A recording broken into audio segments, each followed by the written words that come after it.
The author's colorful reads, "This was composed in the Neutral Rinchen cave by the monk Tokmei, a proponent of scripture and reasoning for the purpose of benefiting myself and others." This forms a colorful endowed with the four excellences in terms of content, purpose, author, and location. So over here it talks about what is the text, which is the 37 practices, and then the purpose, what is the reason, it is to benefit self and other. Who is the author? It is the monk Tokmei, who is the great teacher of scripture and reasoning. And the location is Neutral Rinchen.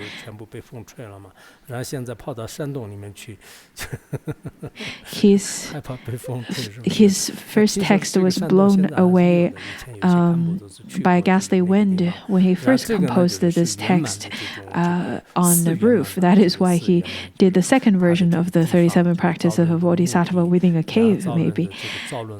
I heard this cave is still there, and people still know where that is. Some Kempos even visited those places. Over here it talks about the four excellences, which is the content, the purpose, author, and location. And now let's look at the commentator's colorful.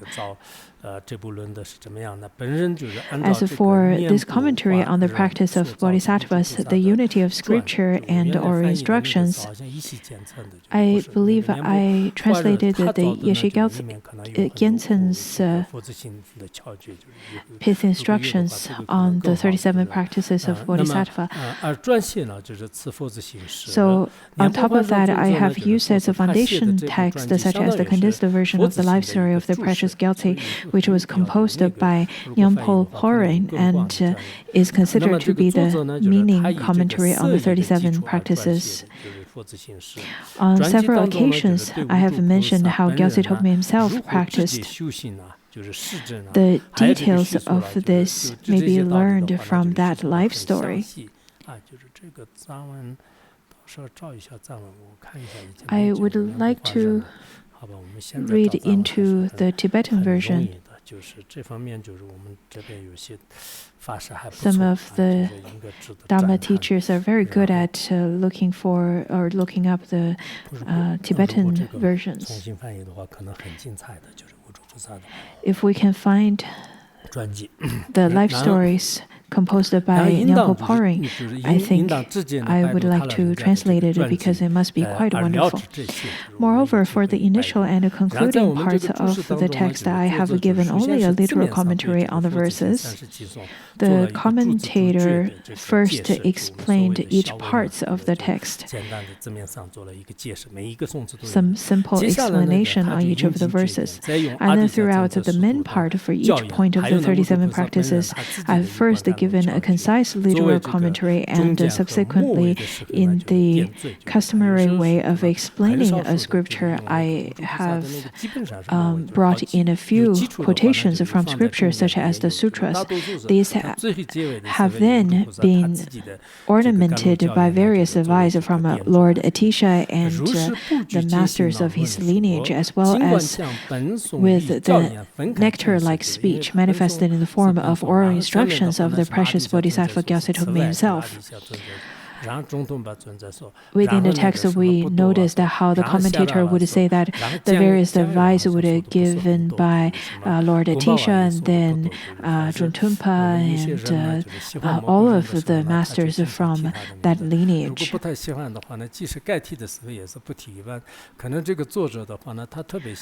So there's teachings given by Atisha, Druntumpa, and Potowa, and Sharava. I believe Gompawa and so on were not very much quoted. Sometimes even Laritampa. Although I have thus treated scriptures and oral instructions in different sections, these are not in contradiction. Moreover, if one were to explain the scripture elaborately, the text would become extremely lengthy. So I do not believe such would serve any purpose either. Therefore, I have brought only a few citations, often by stating merely the first verse of the stanza, and have generally kept the explanations brief. Furthermore, if one is interested in an even more condensed version, one would, as one wishes, simply read the literal commentary on the root verses, possibly with the addition of a few of the scriptural explanations. It seems that the commentator wrote quite a bit in the colophon. Usually it is not done in such a way. For example, Longchenpa rather writes very condensedly, just a few verses. But the commentator explained quite extensively why he quoted so and so, why he has a few citations, and why he composed this text in this way. The reason for chiefly relying on the instructions of the Kadam masters is that most of Gyaltse Tongmi's teachings, including the present one, precisely follow the Kadam way in terms of mind training and so forth. Moreover, the one who requested that I write this commentary has himself great interest in Kadam style of mind training. The name would be mentioned later. In general, there is nothing particularly beneficial in bringing one's quotation after another, yet here I have progressively quoted the sacred ones whose words contain powerful blessings, so that I and those of the equal fortune may be repeatedly inspired toward faith and renunciation and may experience certainty. 定解就是猜呢，就是注引用了，就是这些大德们就是具有价值的这个教言啊，就确实具有价值的。我想我们 All of the quotations contain such powerful blessings. I believe many people would recite and copy down lots of the teachings included in this text. I understand many of you who are currently in the practice classes or in that curriculum are studying this text more extensively. I think by studying it or teaching it is good, but if you have time, you should engage in more contemplation and think about why would the great masters speak in such a way. For example, each of the stanza talks about why we should not generate anger and aggression, why we should not talk about others' faults, and how we should transform any afflictions onto the path of realization, and so on and so forth. If you contemplate upon them and then put them into practice, this would be the most beneficial to your own mind stream. That would be even better than just studying and teaching it. We definitely feel the great blessings from it. Over here it says that the explanation of the scripture, an excellent vase adorned with jewels, which coincide with the title of this particular teaching, which is the vase of nectar. I have already given you this vase. Have you taken the nectar? Bestowed upon all gatherings of fortunate beings wishing for liberation, the glory of supreme immortal peace, by the wholesome deeds that have come about because of these efforts. I have put lots of efforts into translation and teaching, and you have put the effort into listening. But all of us have put a great effort into it. By all of this diligence, may all sentient beings enter the door of the Supreme Vehicle, fully mature in the conduct of the Bodhisattvas, and become rich with the glory of an ocean of excellent qualities. Whatever harm I have caused to sentient beings, either in thought or deed, when wandering deluded so long in existence, may all that which has caused anguish in the hearts of the victorious ones and their children become entirely cleansed and purified. Now that we're at our best time of the years, we can be called the youth or children. I remember that when we were at our alumni gathering with our teacher back then, and I remember our teacher, Mr. Wang or something, said that when I was teaching you, I was also in my youth at the best time of my years. So here he says that fully mature in the conduct of the Bodhisattvas and become rich with glory of an ocean of excellent qualities. We should dedicate merit in such a way. Whatever harm I have caused to sentient beings, either in thought or deed, when wandering deluded so long in existence, may all that which has caused anguish in the hearts of the victorious ones and their children become entirely cleansed and purified. It means that out of ignorance I have been wandering in the delusion of three existence. If I were to harm any of the beings such as the victorious ones and their children, may such kinds of misdeeds, such kinds of negative karmas be entirely cleansed and purified. We must have done such kinds of negative deeds in our past lives.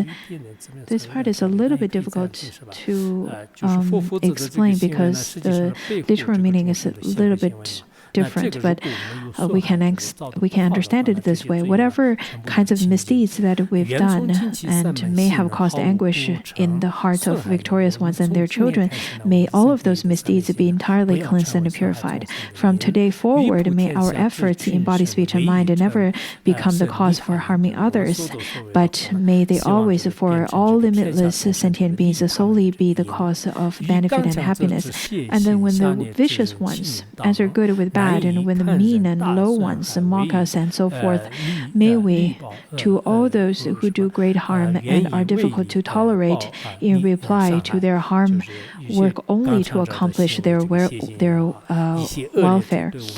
Whenever those ones who are vicious and who would harm us and mock us and so on and so forth, we need to remember to repay the harms with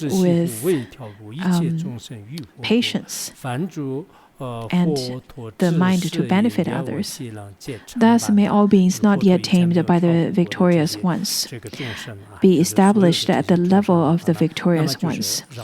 May all of the beings that has not yet been tamed by the victorious ones in the past, may they be also established on the same level of the victorious ones to be fully enlightened. May we become the carriers of the victorious ones' activity and so accomplish all their deeds. Having passed through the inconceivable gates of the victorious one's skillful conduct, may we, by actualizing the illusion-like liberations, swiftly accomplish the qualities of the perfection, ripening, and purification. Let all the sentient beings as well as myself, may they all accomplish all the qualities of liberation. May the qualities to be perfected, to be ripened, and to be purified. Further, may the doctrine and its upholders increase and develop, and may I and all beings become happy and joyful, temporarily achieving the higher realms and ultimately achieving supreme liberation. May the benefit for myself and others be effortlessly and spontaneously accomplished. May we attain the temporary happiness to be reborn in higher realms, and may we also attain ultimate liberation, that is Buddhahood. May we effortlessly and spontaneously be accomplished. Repeatedly exhorted by the sacred Lord of Refuge, Origin Lapchup, Master and Lord of Yogins who live as a monk at the monastery of Sir Latse. It is actually on the way to Larongga. This was composed by Choki Drakpa. Now, Wujing Longtrup is a person who studies Gatampa teachings, or who rather wishes to study the Kadam teachings. So after requesting the teachings from Choki Drogpa composed this teaching, may it be virtuous, virtue, virtue, virtue. I've translated back in 2002 when Phuntsok Rinpoche was still with us in this world. And after translated this, I printed it out. The Khenpos and Khenmos give teachings on it with my translation as a reference. And then this teaching had been sleeping on my bookshelf until 2021. So at the end of 2021 and the beginning of 2022, as I proofread this without making too much of the additions. And now we have completed the teachings for the first half of the year.